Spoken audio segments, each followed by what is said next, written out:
Les instituts de beauté Body Minute vous présentent Magali Berda, Sud Radio. On vit pas dans la même France. Magali Berda sur Sud Radio, il est 20h03, nous sommes en direct. Je suis ravie de vous retrouver ce soir. Voilà, on vit pas dans la même France, une émission de débat qui casse les codes. Alors je ne sais pas si on peut dire débat ou discussion, en fait, parce que voilà, je ne suis pas journaliste, on le sait, comme l'a rappelé Télérama. Mais cependant, on a des petits trucs en plus ici. Voilà, on a des discussions avec les gens du peuple, on va dire. Voilà, c'est comme ça. Alors pourquoi les influenceurs ? Parce que les influenceurs représentent justement les gens du peuple. Ils sont suivis par des centaines, voire des millions de personnes. Ils arrivent à fédérer ces gens, qu'on les aime ou qu'on ne les aime pas. Ils sont suivis, c'est bien qu'ils arrivent à leur parler, à communiquer avec eux. Et de ce fait, je leur demande de faire une discussion, une sorte de débat avec un politique qui, lui, pour la fin, allez, on va se dire pour la plupart du temps, eux n'ont pas vraiment les codes de tout le monde et ont du mal à se faire comprendre. Donc voilà, on se dit ça peut être sympa. Et Sud Radio m'a ouvert les portes pour faire cette émission qui casse les codes. Et on retrouve ce genre d'émission, et merci à Sud Radio parce qu'on le trouve qu'ici. Voilà, et je suis accompagnée ce soir de mon cher ami Mathias Rainer, le monsieur des réseaux sociaux. C'est celui qui vous lit, qui vous parle pendant l'émission en direct sur toutes nos plateformes. Bonsoir Magali. Bonsoir Comment Mathias. ça va ? Eh ben ça va bien. Est-ce que tu as vu aujourd'hui ? Enfin ça va moyen ce soir. Pourquoi ? Qu'est-ce qu'il y a ? Parce que c'est jeudi soir. Ah, et ça va te manquer. Et à partir de ce soir, demain, on ne sera pas avec vous. Voilà. Moi aussi, parce ça que me manque. C'est que du lundi au jeudi, donc le vendredi, j'ai un vide, il se passe quelque chose. Voilà.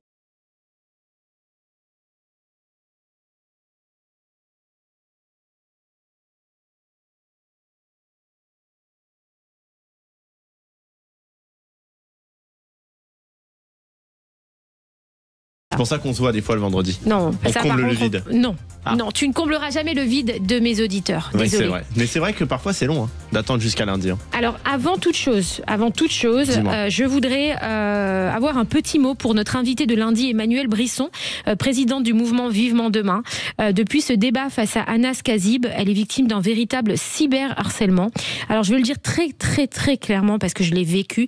Je ne tolère absolument pas ça. Moi qui ai vécu la même chose, je sais à quel point c'est violent. On ne peut pas être d'accord avec ça. Et jamais au point d'attaquer une personne. Surtout que ce studio, et j'ai eu de belles remarques par rapport à ça d'ailleurs dans une école de journalisme cette semaine, où on laisse la place à tout le monde et on laisse parler tout le monde. C'est-à-dire que moi, la radio, et je le dis publiquement, ne m'a demandé aucune restriction d'inviter de gauche, pas de gauche, de droite, plus de gauche. Ici, on laisse la place à tout le monde. Je suis libre d'inviter qui j'ai envie. Et au contraire, c'était important pour moi d'avoir deux personnes qui avaient été en totale opposition.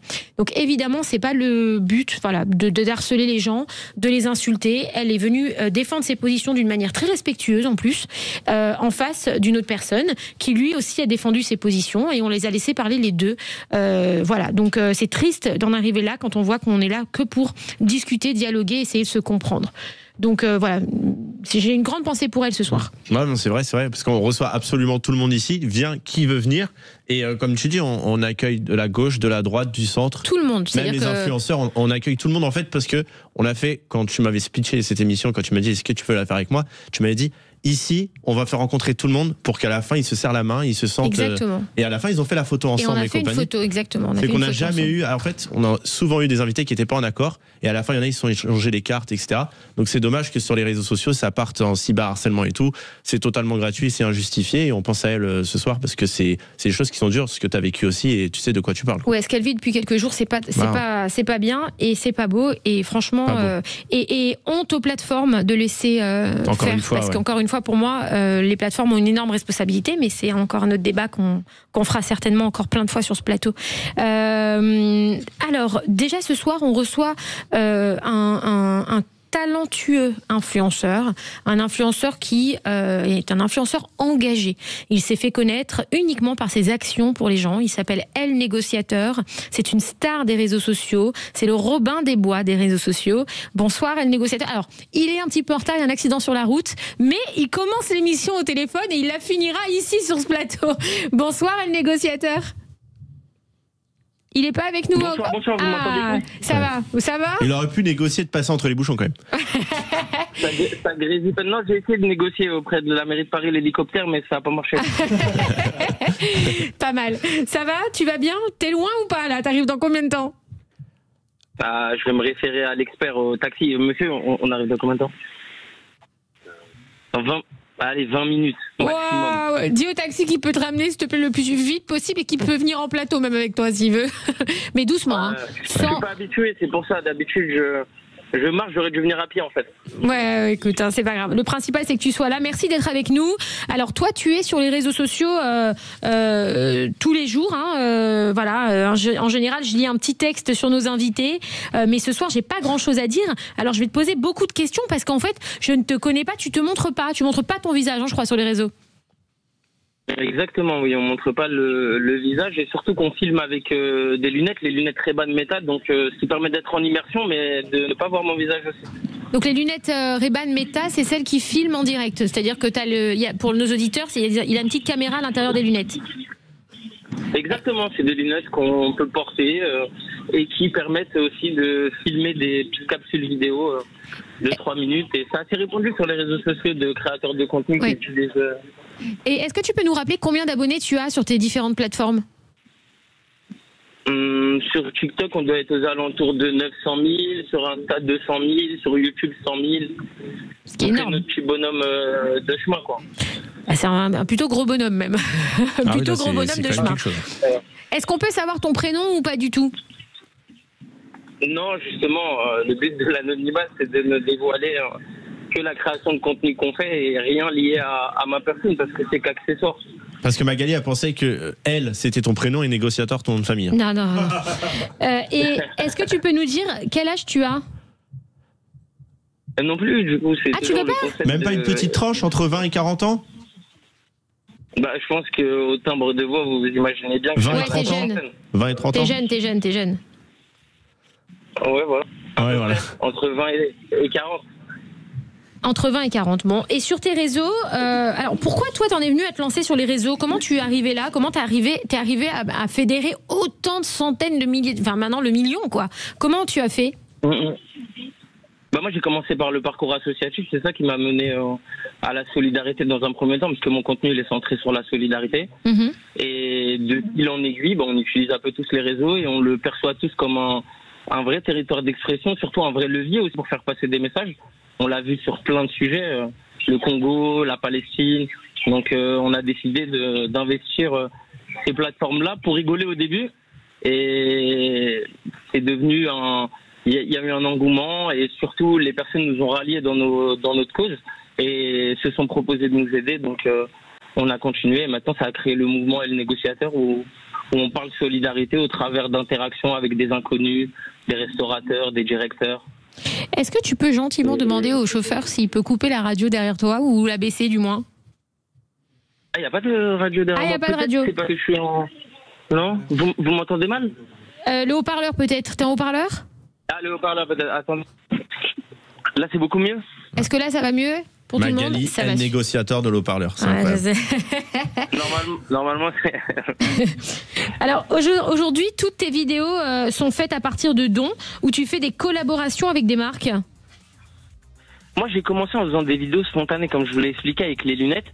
Donc il n'y avait pas de collaboration. Je sollicitais la générosité soit d'un restaurateur ou d'un inconnu. Et ensuite je postais la vidéo telle quelle. Il m'est déjà arrivé de refaire des vidéos parce qu'il y a des personnes qui ne souhaitaient pas apparaître. Et non, le concept c'était pas issu de partenariat, c'était vraiment la spontanéité, c'est ça que les gens ont aimé. Et c'est vrai que maintenant je collabore avec des marques qui nous soutiennent dans nos projets, comme nous Anti-Gaspi, qui est une chaîne de grande distribution de magasins qui nous fournit pas mal de denrées pour nos collectes, pour nos maraudes, etc. Donc je collabore avec les marques qui mettent dans mes projets sur la solidarité. Alors, restez avec nous sur Sud Radio, on fait une petite pause, mais restez là parce qu'il y a un énorme débat ce soir, très intéressant, avec El Négociateur, le Robin des Bois des réseaux sociaux, moi c'est comme ça que j'ai décidé de t'appeler, qui comptabilise à lui seul quasiment 1 million de followers uniquement parce que, c'est un influenceur pas comme les autres, c'est un influenceur engagé, ses vidéos ne sont faites que pour ça, que pour aider les autres, et il va débattre ce soir avec Jean-Baptiste Garde, qui est cadre UDR, à tout de suite sur Sud Radio, restez là. Magali Berda, Sud Radio, 20h, 21h, on vit pas dans la même France. Sud Radio. Les instituts de beauté Body Minute vous présentent Magali Berda, Sud Radio. On vit pas dans la même France. Magali Berda sur Sud Radio, il est 20h13, on vit pas dans la même France. Ce soir, on débat d'un sujet très... Je peux pas dire d'un sujet d'actualité parce que malheureusement, c'est un sujet de tous les jours, qui dure depuis des années. Est-ce que l'État a oublié les SDF? Est-ce que l'État a oublié ces SDF, pardon? Et pour débattre de ce sujet, on reçoit El Négociateur, qui est un influenceur engagé qui a réuni à lui seul quasiment 1 million d'abonnés. À travers des vidéos où il s'engage avec les gens, il les aide, il leur donne à manger, il va nous expliquer tout ça et il va débattre ce soir avec Jean-Baptiste Garde qui est un cadre UDR, donc de droite. Je situe aux gens pour les gens qui sont pas très... Éric Ciotti. Éric Ciotti qu'on embrasse ce soir. Éric Ciotti, je l'adore, Éric Ciotti, il est tellement sympathique. Alors, moi j'adore tous les hommes politiques qui viennent chez moi. C'est un problème d'ailleurs parce qu'à chaque fois que je fais des débats, soit la gauche, la droite, je repars, j'adore la personnalité politique. Alors, El Négociateur qui est en route, qui est coincé dans le taxi parce qu'il y a eu un accident sur la route, donc il est un petit peu en retard, mais on l'a avec nous au téléphone en attendant. J'ai trop hâte qu'il arrive, ça va faire une entrée un peu star et tout, ça va être génial. En star, en Johnny Hallyday. Alors, tu nous disais, donc toi, tu as décidé de garder ton anonymat. Raconte-nous une vidéo type que tu fais, ou celle qui t'a le plus marqué. Ouais, c'est vrai, c'est la question le marronnier, la vidéo qui m'a le plus marqué. Honnêtement, je réponds la même chose, c'est que chaque jour, il y a une interaction qui est un peu plus intéressante qu'une autre, mais la vidéo qui m'a le plus marqué, si des doudounes. C'est vrai qu'une fois, j'ai juste enfilé mes lunettes dans un centre commercial, j'ai parlé à une jeune dame qui connaissait même pas le concept sur les réseaux, donc elle a même pas été attirée par la visibilité et qui a appelé son patron, qui l'a convaincu et j'ai récupéré 6 doudounes. Ah, c'est beau. 6 doudounes en une interaction donc que j'ai pu distribuer dans les maraudes du cœur sur la main, c'est mon association. Et du coup, tu récupères... en fait, toi, ton rôle, donc sur les réseaux, tu récupères des aliments, tu récupères des doudounes, etc. Et après, tu vas les donner aux gens qui en ont besoin, qui sont SDF et qui sont en situation dramatique, hein. C'est ça? Exactement, voilà. Sur différentes populations, que ce soit les sans-abri, les femmes victimes de violences, les mineurs isolés, il y a énormément de malheureusement, si j'ose dire, et même les étudiants en précarité, etc. Donc moi, je réponds à des demandes, soit de mon association, je fais partie de l'association Le Cœur sur la Main 93, on organise des maraudes mercredi, vendredi. Donc si c'est des demandes alimentaires de l'association, j'essaie de les remplir. Ou sinon des demandes de personnes que je rencontre. Nous, on n'aime pas les appeler les sans-abri dans l'association, on les appelle nos bien-aimés. Donc je rencontre des fois des bien-aimés qui me font des demandes particulières. J'essaye de négocier. Ou d'autres associations aussi, parce qu'on essaie de se mettre en lien avec un maximum d'associations qui font un travail merveilleux. Alors, est-ce que pour toi, parce que donc tu vas débattre ce soir avec une personnalité politique, est-ce que pour toi, tu t'intéresses à la politique ou pas? Est-ce que pour toi, les politiques aujourd'hui, il y a une responsabilité par rapport à ce que tu vois tous les jours sur le terrain? Parce que toi, tu es sur le terrain tous les jours, du coup, avec ces gens, donc tu les appelles tes bien-aimés, qui sont les SDF, on va dire. Est-ce qu'il y a une cause pour toi entre la politique et ce qui se passe? Est-ce que tu vois?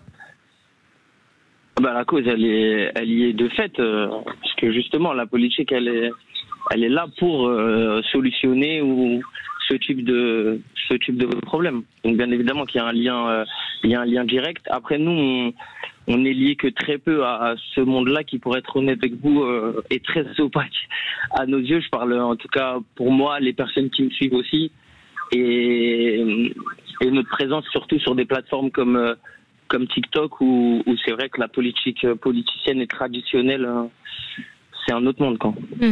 C'est pour ça qu'on a fait cette émission aussi, pour que ces deux mondes se rencontrent et puissent peut-être se dire des choses qui ne peuvent pas se dire en temps normal. Alors, il paraît que tu veux te présenter aux élections présidentielles, c'est vrai? Exactement. Oui. Vous avez vu juste. Ah. Eh ben, on a un concurrent, monsieur Jean-Baptiste Garde. Un challenger de plus pour 2027. Ce sera un deuxième homme masqué après Macron. Parce que Macron, mais alors, comment tu fais si tu te présentes aux élections présidentielles? Puisque toi, tu te filmes qu'avec un masque, tu donnes pas ton prénom et tout. Comment on va faire pour voter pour toi? Eh ben, pourquoi le visage est si sacralisé pour la présidentielle? Non, mais tu comptes faire une campagne masquée? Oui, avec des membres de mon équipe qui, eux, ne seront pas masqués et qui seront en charge des différents sujets. Mais je comprends pas moi, pourquoi on a sacralisé le visage, le personnage. Justement, nous, notre principe sur les réseaux, c'est de montrer que ma personne, elle est qu'accessoire. Et moi, je suis juste le relais, en fait, d'une interaction qui de solidarité, de générosité ou d'un problème qu'on règle. Mais pour voter pour toi, il faut que je connaisse ton nom. Pour voter pour toi, il faudra qu'on connaisse quand même ton nom. Mais c'est un mouvement, c'est le négociateur. Après, il y a des personnes derrière le négociateur. Il y a plein d'associations, il y a plein de bénévoles. Il y a des personnes qui mettent au jour le jour, qui se montrent. Oui, mais on ne peut pas se présenter sous pseudonyme. Oui, tu ne peux pas te présenter à l'élection présidentielle sous pseudo, je crois. Hein. Je crois que sur le bulletin de vote, en ligne, on ne connaissait pas cette règle. Ah, il va falloir trouver un petit nom. Je suis ravie de t'apprendre quelque chose. En tout cas, Magali, c'est la première fois que quelqu'un nous appelle en masqué. Oh là là là là, qu'est-ce qu'il est nul. Alors, c'était une blague nulle. Alors, on reçoit ce soir et tu vas débattre avec lui, avec Jean-Baptiste Garde, qui est un cadre UDR, donc un parti de droite, donc le parti d'Éric Ciotti. Jean-Baptiste Garde, vous incarnez une nouvelle génération engagée pour l'avenir des territoires. Vous êtes un ancien cadre et élu des Républicains. Vous avez choisi de rejoindre Jordan Bardella au départ lors de la campagne des élections européennes, avant de porter les couleurs de l'Union de la droite républicaine, donc de l'UDR, lors des législatives. Vous êtes directeur commercial dans l'immobilier. Oui. Ça tombe bien, on cherche un directeur commercial. Non, vous mettez votre expérience de terrain et votre sens du devoir au service des citoyens. Alors, donc là, pourquoi vous êtes passé de Bardella à Ciotti ? En fait, moi j'ai été effectivement cadre et élu des Républicains, et comme je pense que ça vous a pas échappé, comme beaucoup d'électeurs, de militants, de sympathisants, d'élus des Républicains, on s'est rendu compte, on n'a pas quitté finalement le parti, c'est le parti qui a un petit peu quitté ses cadres et ses adhérents. Et donc pendant la campagne des européennes de Jordan Bardella, qui a quand même été une dynamique incroyable et un succès incroyable à la fin, moi j'ai annoncé que j'allais voter Jordan Bardella. En fait, j'ai pas déchiré ma carte LR comme font certains, etc. Avec un peu de drama. Moi j'ai dit en fait je vais voter Jordan Bardella. Je crois que c'était le 9 juin. Le slogan c'était vivement le 9 juin. Et donc voilà, j'ai annoncé que je voterais Jordan Bardella. Et évidemment, c'était un peu compliqué de rester aux Républicains à ce moment-là. Et puis ensuite, il y a eu la victoire de Jordan Bardella aux Européennes, et derrière la dissolution d'Emmanuel Macron. Et dans la foulée, dans les 24 heures, je crois, qui ont suivi, Éric Ciotti, qui était le président des Républicains à l'époque, a acté une union avec le Rassemblement National, avec Marine Le Pen, avec Jordan Bardella. Donc finalement, en fait, moi, j'ai toujours été avec Éric Ciotti, à part pendant quelques semaines où j'ai anticipé la création ensuite de l'Union des droites pour la République d'Éric Ciotti, qui est un allié. On marche main dans la main avec le Rassemblement National pour. Alors vous vous engagez aussi au municipal, je crois. Hein. Oui, j'ai été candidat donc sous les couleurs effectivement d'Éric Ciotti en 2024 pour la dissolution dans la 14e circonscription du Nord. Et depuis, je milite à Gravelines, qui est une très belle commune que je vous recommande, entre Dunkerque et Calais. Okay. Et effectivement, il y a eu municipal en mars. Alors, je suis pas candidat officiel, donc je voudrais pas ici sur Sud Radio nous l'annoncer en scoop, quoi. Spoiler quoi que ce soit. Mais c'est prévu. Effectivement, on se bouge beaucoup, et puis il y a qu'un seul candidat pour l'instant qui est le maire sortant, donc ouais. Pas trop de suspense. Donc vous voulez sa place, quoi. En tout cas, non, on va présenter les choses autrement. Si on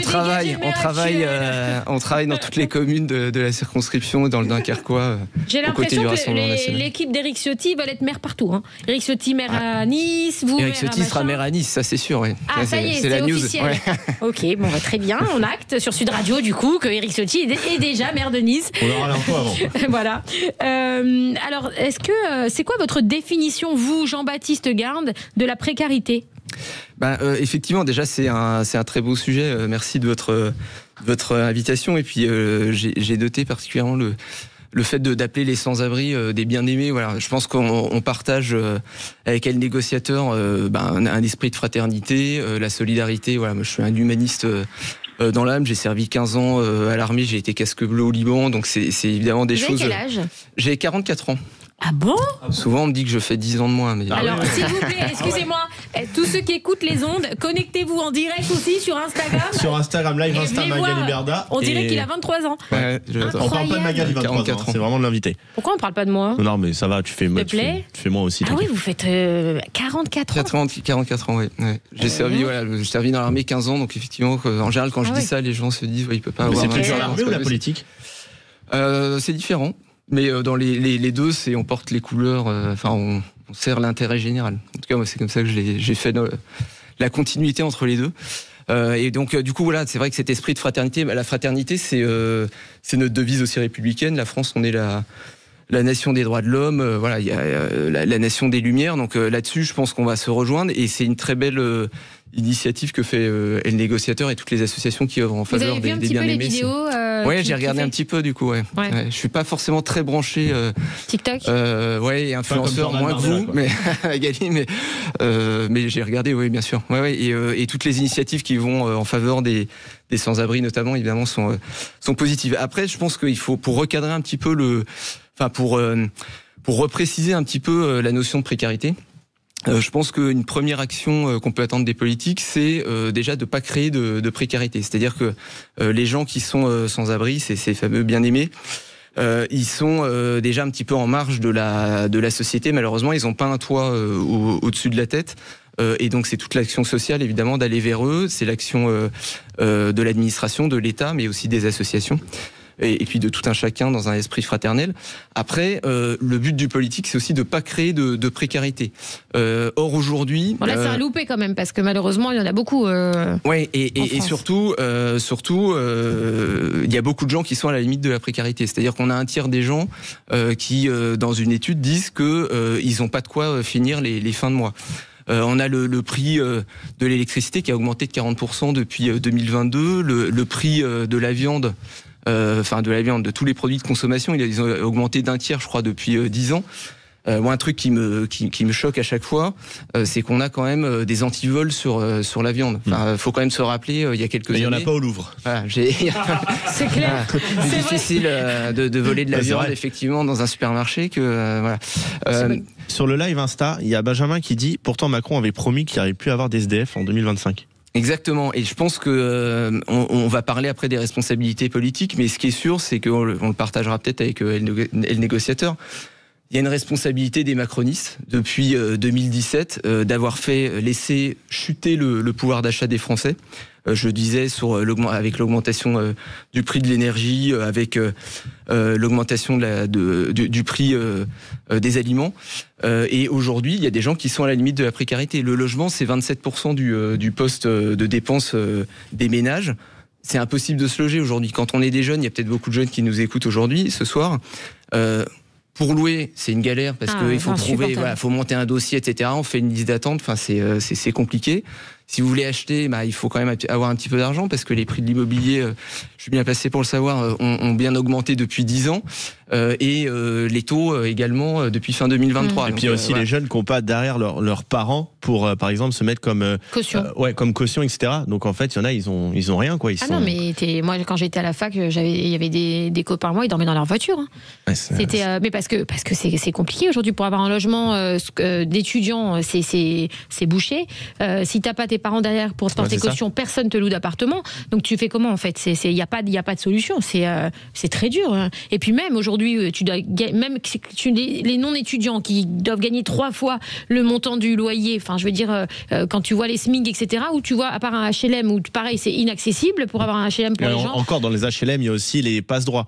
T'en as qui doivent pas toucher, qui doivent pas avoir le droit à un HLM. Et ils gagnent super bien leur vie, ils ont accès à un HLM. Ça, c'est un autre truc. Non, c'est vrai, c'est très très compliqué. Les garanties visales, les trucs comme ça, mais ok, mais c'est dur. Je suis désolée. Et les familles avec les enfants qui peuvent pas se loger parce que non, mais ça, il devrait y avoir une loi en France, je trouve, pour aider les gens à pouvoir se loger parce que aujourd'hui, tu gagnes 2000 € par mois, ce qui est un salaire au-dessus du SMIC. Donc voilà, mais tu n'as pas de quoi bouffer avec 2 000 € par mois, on va pas se mentir. Hein. Tu veux louer un appartement comment? Je veux dire à quoi?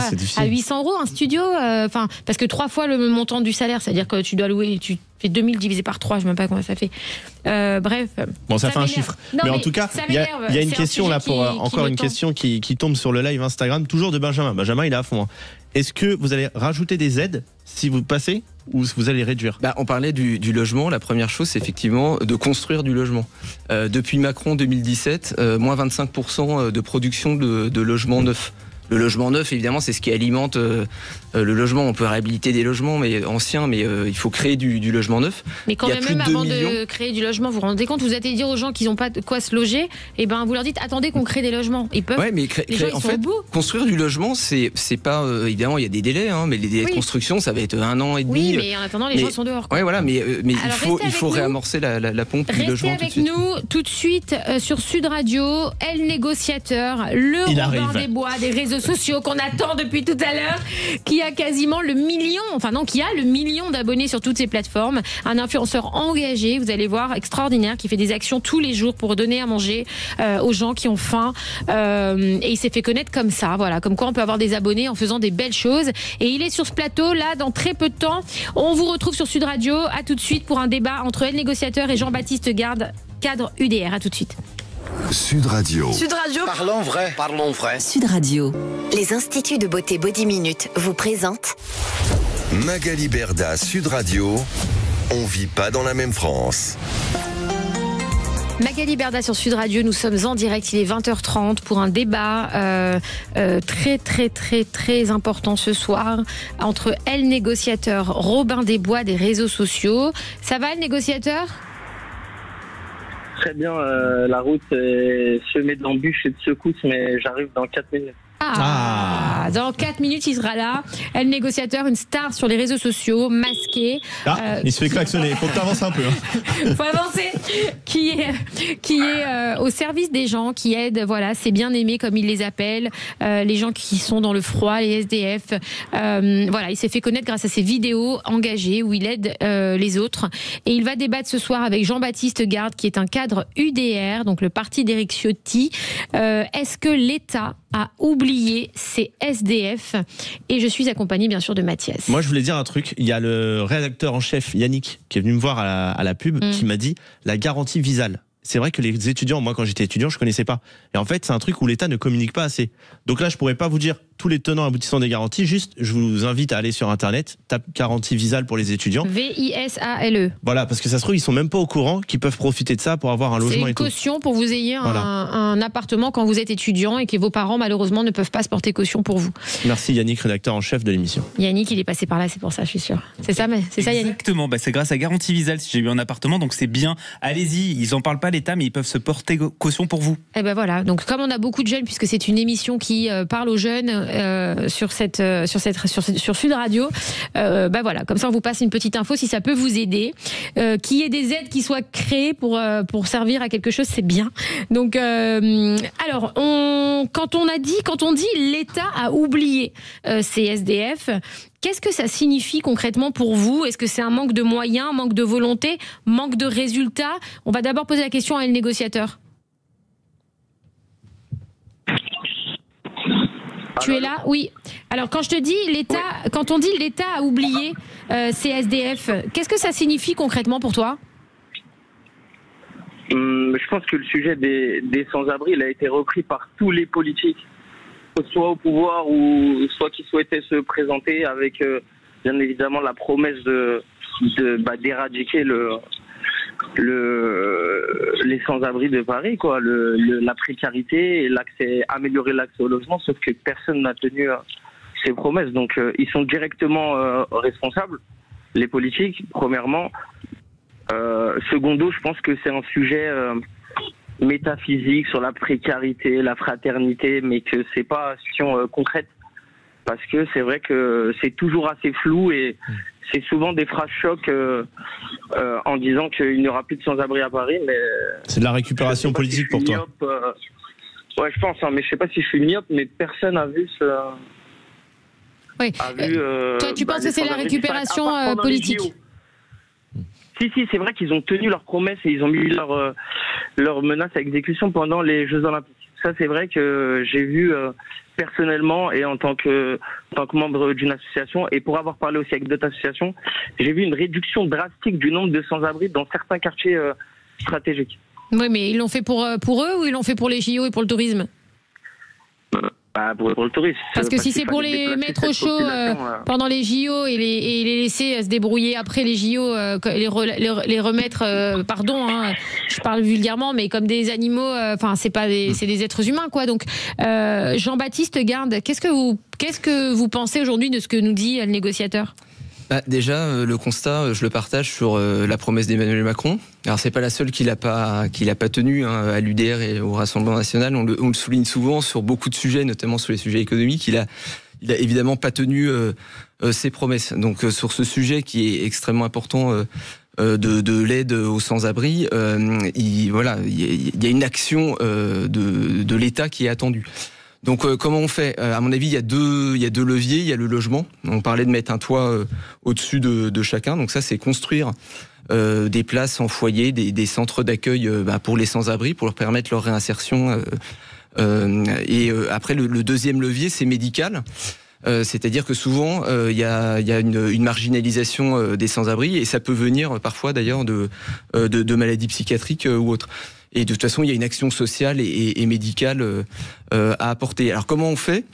C'est là que je pense on va peut-être un petit peu diverger. C'est que l'État, il a beaucoup d'argent. Et on est même les champions du monde de l'impôt. On a organisé à l'UDR, sous l'impulsion d'Éric Ciotti, des forums des libertés pour expliquer combien on était les champions du monde de l'impôt. On a été champion du monde en 98 et en 2018, mais là chaque année on est champion du monde de l'impôt. C'est-à-dire que la France lève énormément d'impôts, c'est 44% je crois du PIB, donc c'est monstrueux.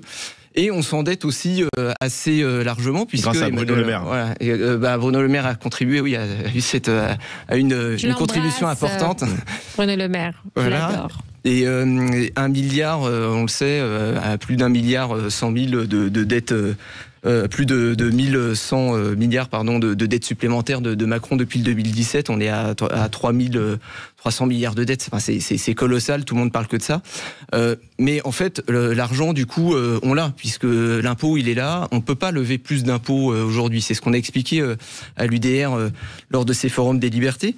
Ce qu'il faut, c'est déjà dégager de l'argent. Il faut dégager de l'argent, supprimant des agences qui ne servent pas. Il y a plus de 1200 agences et organismes de l'État. Il faut supprimer le Conseil économique, social et environnemental, là, le CESE. Il faut supprimer les ARS, les agences régionales de santé.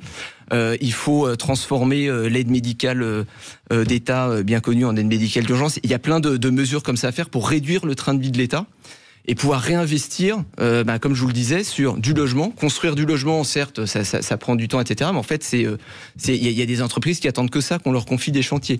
Et puis la deuxième chose, c'est faire un effort sur notre santé, sur l'hôpital. Je voyais l'autre jour, 2024, il y a 30% des urgences en France qui soit ont fermé, soit ont été réduits. Il y a eu un nombre de réductions de lits, donc 30%, c'est-à-dire qu'il y en a 1 sur 3 qui a perdu des moyens par rapport à l'an dernier. Et il faut un moratoire, il faut arrêter de fermer des lits d'hôpitaux, il faut réinvestir l'argent public là où il y en a besoin, et notamment en faveur des sans-abri. Mais ça passe par prendre des mesures fortes et pas augmenter l'impôt comme on en entend parler d'ailleurs particulièrement en ce moment, mais déjà en faisant des réductions de notre dépense publique. Alors moi je vais vous poser une question qui est peut-être une question bête, mais encore une fois on le sait, j'ai pas le niveau des journalistes, excusez-moi, mais c'est une question que je me pose et que peut-être d'autres personnes se posent. C'est facile un peu de dire à chaque fois c'est Macron, parce que quelque part c'est ce que disait tout à l'heure le négociateur qui arrive sur ce plateau. Il est là. Bonjour. Ça va ? Comment allez-vous ? Désolé. On est ravis de vous. C'est pas de votre faute. C'est pas de ta faute. C'est la faute d'Hidalgo, d'accord. C'est Macron et Hidalgo. On met tout sur les autres, nous, ici. Non, mais justement, est-ce que les gens, c'est ce que disait le négociateur tout à l'heure, et merci d'être là, tout à l'heure par téléphone, c'est qu'on a l'impression qu'il y a aussi une petite récupération politique. Dans le sens où on se dit, OK, ils veulent tous nous dire à chaque fois ce qu'on a envie d'entendre, comme Macron qui disait, ah, voilà, moi, en 2025, il n'y aura plus d'SDF. Vous dites à l'UDR, on va faire ça. À la gauche, ils disent, bah, nous, on va faire ça, les socialistes. Mais au final, quand tout le monde passe, bah, finalement, les années passent et il y a toujours autant de SDF, si ce n'est plus, d'année en année. Donc, pourquoi, si vous êtes tous capables de faire quelque chose, pourquoi les députés ne travaillent pas sur des projets de loi, peut-être, à l'Assemblée nationale, et parce qu'ils le font, je les vois, travailler sur des projets de loi sur tel ou tel sujet. Pourquoi ils le font pas maintenant que d'attendre après Macron ou peut-être le prochain président qui finalement ne fera peut-être jamais rien. Et là, on verrait que les choses bougent. Vous voyez ce que je veux dire? Oui, bien peut-être sûr. une question bête. Non, mais effectivement, de toute façon, ça date pas non plus de 2017, notamment le sujet du logement et puis le sujet des sans-abri. Mais pour moi, le nœud du sujet, c'est effectivement le budget. C'est où est-ce qu'on met notre argent public. L'argent, on l'a, encore une fois, l'impôt, on le lève, on est les champions du monde. Donc maintenant, il faut le mettre au bon endroit. Et notamment en faveur de ceux qui en ont le plus besoin. Donc c'est ça qui paraît évident. Le sujet du logement, depuis 2017, il a été abandonné par Emmanuel Macron. Alors bon, ça consiste à le charger, mais il faut le dire quand même. Voilà. Et donc aujourd'hui, être propriétaire, c'est pas forcément évident. Déjà, il faut pouvoir acheter son logement, comme on disait. Et puis ensuite, la location n'est pas forcément facilitée. Il y a une réglementation. Voilà. J'ai une question à poser à El Négociateur. Donc, je le réexplique maintenant que tu es arrivé. Donc, El Négociateur, qui est un influenceur engagé, qui passe sa vie aujourd'hui à aller à la rencontre des gens qui en ont besoin. Donc, t'es bien aimé, comme tu les appelles, pour leur donner à manger, leur donner des doudounes, récolter des affaires, des nourritures pour leur apporter, etc. Donc, tes vidéos font plusieurs millions de vues. T'as 1 million d'abonnés, ce qui est énorme. Bravo à toi d'ailleurs, parce que c'est ouf ce que t'as fait. Est-ce que l'État t'aide? Est-ce que tu as reçu des subventions de l'État? Est-ce que tu as reçu de l'argent pour faire tout ce que tu fais? Est-ce que le fait que tu le fasses sur les réseaux, donc on sait qui tu es maintenant, tu as été contacté par l'État pour te dire, bah tiens, on peut peut-être t'aider, on peut peut-être te donner un peu d'argent pour leur... Enfin, comment ça se passe? Pas du tout. Non, nous, la réalité, et surtout ce qu'on a essayé de mettre en place sur les réseaux, c'est d'être en totale autonomie. Justement, c'est pas de la défiance, mais c'est juste pour dire qu'on est déconnecté en fait de la lourdeur administrative, des demandes de subventions. Nous, on est dans l'action. Oui. Donc, c'est trop long. On capte en fait une action qu'on met en place et ça délivre un message et ça permet à d'autres personnes de penser à cette action qui est simple à faire. T'as été approché par des politiques? Non, pas forcément. Si, il y a des personnes qui ont liké mes posts, qui m'ont envoyé des petits messages, mais pas approché directement. C'est quel parti qui t'a envoyé des messages?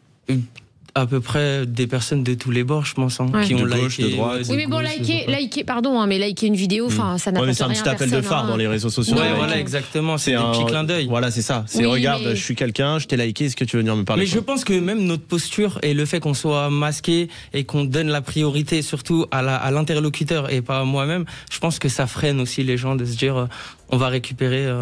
Parce que politiquement, pour toi, cette personne qui n'existe pas finalement. Alors on revient sur ce sujet, c'est important de savoir parce que c'est vrai qu'on voit beaucoup de politiques parler sur les plateaux, c'est ce que tu reproches aujourd'hui, que tu les vois tous parler, etc. Mais que finalement sur le terrain, tu te sens, personne s'en occupe, quoi. Donc heureusement que tu fais tout ça d'ailleurs. Restez avec nous sur Sud Radio parce que ce soir on a le débat, la confrontation entre El Négociateur et Jean-Baptiste Garde qui est cadre UDR. À tout de suite sur Sud Radio. Magali Berda, Sud Radio, 20h, 21h, on vit pas dans la même France. Sud Radio, parlons vrai. Les instituts de beauté Body Minute vous présentent Magali Berda, Sud Radio, on vit pas dans la même France. Magali Berda sur Sud Radio, il est 20h43, nous sommes en direct. On vit pas dans la même France et alors pour le coup ce soir on vit vraiment pas dans la même France. On a un influenceur de terrain, voilà, un influenceur engagé qui s'appelle El Négociateur, qui est un peu le Robin des Bois des réseaux sociaux, qui s'est fait connaître en aidant les gens dans le besoin, sans aucune attente. D'ailleurs il est sur ce plateau comme vous le voyez masqué, donc il a plus d'1 million d'abonnés en tout sur ses plateformes. Il ne tire rien en avantage de ce qu'il fait puisqu'il ne veut pas communiquer ni son nom, ni son prénom, ni son visage. Donc il n'y a rien à gagner. Il y a juste à faire et à communiquer sur ce qui se passe réellement sur le terrain. Et ce soir, tu débats avec une autre personne, donc un politique, Jean-Baptiste Garde, cadre UDR, qui lui est sur un autre terrain, la politique. Deux mondes que tout oppose. Et alors ce soir, je pense que vraiment l'émission prend tout son sens. On se demandait avant, et on te posait la question, si les politiques qui s'expriment beaucoup sur les plateaux et qui font beaucoup de promesses, est-ce qu'elles venaient t'aider sur le terrain? Tu nous répondais que non, tu n'as reçu aucune aide, que au contraire, toi, t'allais dans l'action. Tu ne voulais pas des subventions parce que c'était trop compliqué à avoir, c'est trop long et on a besoin de nourrir les gens tout de suite. On n'a pas besoin d'attendre d'avoir une subvention, etc. Donc déjà, bravo. Moi, c'est une vraie fierté de t'avoir avec nous ce soir. Ton association, si tu peux nous rappeler le nom aussi?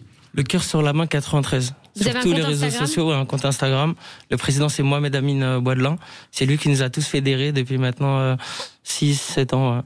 Ok, très beau. Franchement, on revient là d'un voyage à Mayotte avec l'association. D'accord. Donc on fait de l'international, de l'humanitaire à l'international. On s'occupe aussi, on lutte contre la précarité en France. On organise des événements aussi auprès des jeunes. On essaye de faire un maximum d'initiatives. C'est dingue d'en arriver là, que quelqu'un est obligé de se masquer. En fait, là où il est fort sur les réseaux, c'est qu'il se masque. Donc en fait, ça va aussi attirer les gens de se dire, est-ce qu'un jour on va voir son visage? On va voir son visage. Comme ça, lui, il a un but. Il ramène tous ces gens-là dans ce truc-là. Et en fait, c'est dingue d'en arriver à un moment où de dire, c'est un influenceur qui fait tout ça pour les SDF, quoi. Ouais. Et vous, en tant que politique, Jean-Baptiste Garde, quand vous voyez ça, justement, ça vous fait pas mal au cœur? Enfin, je sais pas, vous vous dites pas, putain, on a... Parce que moi, j'entends les discours, vous dites c'est Macron qui aurait dû, c'est sa faute, etc. Mais finalement, encore une fois, il y a des députés à l'Assemblée nationale de tous bords qui peuvent demander à voter des lois, qui peuvent peut-être mettre en place des lois pour aider les SDF. Je sais pas, il y a plein de... Les logements, comme on disait tout à l'heure, sur les cautions, pas les cautions. Aujourd'hui, on doit avoir 3 fois le montant du salaire. Est-ce qu'on peut pas... Les députés peuvent travailler, on n'est pas obligé d'attendre le nouveau président. Pourquoi rien n'est fait? Pourquoi c'est que à chaque fois... sur les plateaux télé qu'il se passe des choses et qu'on voit des jeunes comme ça. Tu travailles à côté? Ouais. T'arrives à gérer ton travail, les maraudes et tout? Oui, ça va. Vu que ça fait longtemps qu'on le fait, ça passe. Vous pensez quoi, vous? Alors déjà, comme je l'ai dit tout à l'heure, avant que vous arriviez, le tissu associatif et les maraudes, etc., c'est essentiel parce que vous apportez un service immédiat et vous allez combler des choses qui sont pas faites par ailleurs. Et puis c'est l'esprit de fraternité républicain et donc voilà, c'est magnifique qu'il y ait un vrai tissu associatif et que vous y contribuez vous avec une façon nouvelle et en plus donc ça donne un nouvel élan à tout ce soutien social. Maintenant, c'est vrai que là où ça fait un petit peu mal au cœur, c'est qu'il y a des vrais sujets structurels qui sont du ressort de l'État, qui sont du ressort des politiques, qui sont du ressort d'un gouvernement. Alors c'est vrai que quand il n'y a plus de gouvernement, que les gouvernements s'enchaînent, vous allez dire que je retape sur Macron, mais c'est vrai qu'on n'est pas dans une situation aujourd'hui où on peut instruire sérieusement et solidement les sujets qui, à mon avis, sont essentiels vis-à-vis des sans-abri, qui sont le logement, l'accueil d'urgence aussi des sans-abri, et puis après une réinsertion par un accès à un logement plus classique, et puis une structure médicale et sociale pour les accompagner. Ça, c'est vraiment des sujets budgétaires forts, et je vais vous donner un exemple. On parlait de faciliter l'accès au logement. Alors évidemment, quelqu'un qui est sans-abri, ça va passer d'abord par un logement d'urgence. Mais il faut que l'État puisse construire ces logements d'urgence et encore une fois y mettre de l'argent et ne pas le gaspiller par ailleurs. Mais un exemple aussi pour faciliter les locations, vous savez, c'est les diagnostics dont on a besoin pour mettre en location un logement. Donc il y a eu des contraintes liées à l'environnement, disant et puis les pertes d'énergie, etc. Il y a toute une classification des diagnostics. On a dit, telle catégorie, vous pouvez plus louer votre logement, etc. Nous, ce qu'on demande à l'UDR et au Rassemblement national, c'est que ça se soit assoupli et que les propriétaires puissent mettre leur logement en location sans avoir besoin de faire des travaux, etc. Parce que sinon, ça fait de la vacance de logement. On a des logements qui sont vides et des gens qui dorment dans la rue. Alors, El Négociateur, si aujourd'hui tu es là, tu es en face d'un politique qui fait partie d'un groupe quand même présent aujourd'hui, qu'est-ce que tu as envie de lui dire ? Moi, je pense, en toute honnêteté, qu'on parle pas du tout le même langage. Je pense que il y a beaucoup en tout cas dans les mots que vous avez utilisés, il y a beaucoup de mots sophistiqués, beaucoup de notions, de mots valises. Et ça nous parle pas parce que à la base, nous, si on vient lutter contre la précarité, le problème, il est simple. Donc la réponse, elle devrait être simple. Sauf que là, on part dans des élucubrations de discours structurels, budgétaires. Je suis d'accord que ça peut avoir un impact sur le problème. Mais le problème n'est pas celui-là. Le problème, c'est il y a une personne qui vit dehors. Comment je vais faire pour régler ce souci-là dans l'immédiat? Vous parliez de construire des logements. Bien évidemment, c'est vrai que le sujet de la construction, ça doit être un vrai sujet. Je ne m'y connais pas, je ne suis pas expert. Mais comment les gens vont payer? En fait, j'ai un vrai problème. En fait, c'est vraiment déconnecté de la réalité, que nous vivons au jour le jour, pas que moi, hein, toutes les personnes. C'est ce qu'ils disent les gens que tu rencontres. Voilà. Et je pense que c'est pour ça aussi que les gens ont apprécié la démarche. C'est parce qu'elle ne s'inscrit pas du tout dans de la politique politicienne où je vais essayer de rameuter des gens pour proposer un programme hypothétique qui va spéculer sur les Non, nous c'est très simple. Là, je vois une personne dans la rue. Je comprends son besoin, j'ai les compétences pour l'aider dans son besoin, je le fais dans l'immédiat. Et je pense, bon après je vous fais un peu le procès de la politique, vous n'en êtes pas entièrement responsable. Même si vous avez tapé aussi sur Macron, mais vous perpétuez quand même le même schéma. C'est-à-dire non, peut-être pas politique, mais en tout cas dans l'énergie que vous proposez. C'est-à-dire que vous allez parler d'un sujet, vous allez spéculer sur un sujet, proposer des choses sur un sujet.